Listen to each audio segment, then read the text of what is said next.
ងួនជាមនុស្សដែលបងតែស្រមៃចង់ជួប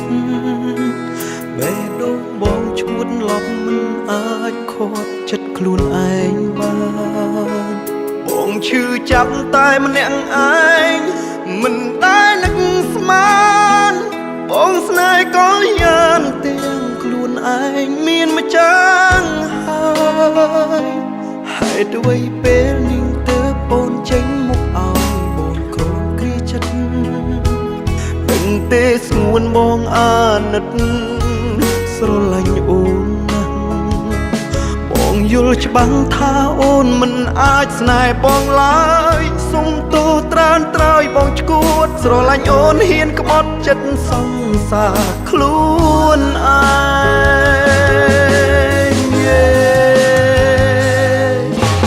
ម៉ែដូងបងលែងមានរូបគេស្នេហ៍មាសមេមិនដឹងតាំងពីពេលណាប្រាប់បងបានទេមុនបងស្គាល់គេពេលនោះអូននៅឯណាជីវ៉ាហេតុអ្វីអូនទៅចេញមុខវ៉ាបងឈឺចាប់ក្បត់ចិត្តខ្លួនឯងខំសំដែងមុខអូនធ្វើចិត្តធម្មតាមិនចង់ឲ្យអូនស្អប់មិនចង់ឲ្យអូនគេចមុខពីបងឡើយណាជីវ៉ា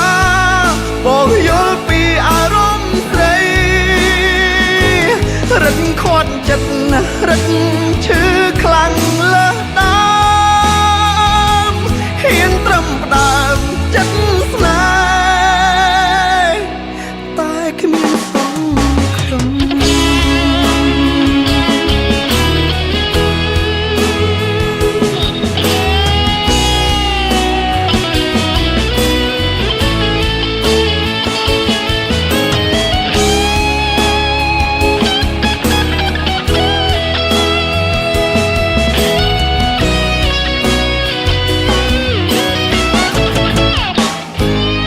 មនុស្សចេះគិតបែកចាញ់ដួងចិត្តដែលត្រូវការរូបស្រី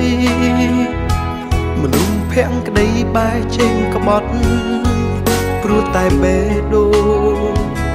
បងឈឺចាប់ព្រោះដឹងអូនមិនព្រមស្នេហ៍ប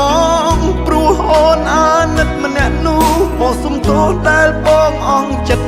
នឹកតែស្រី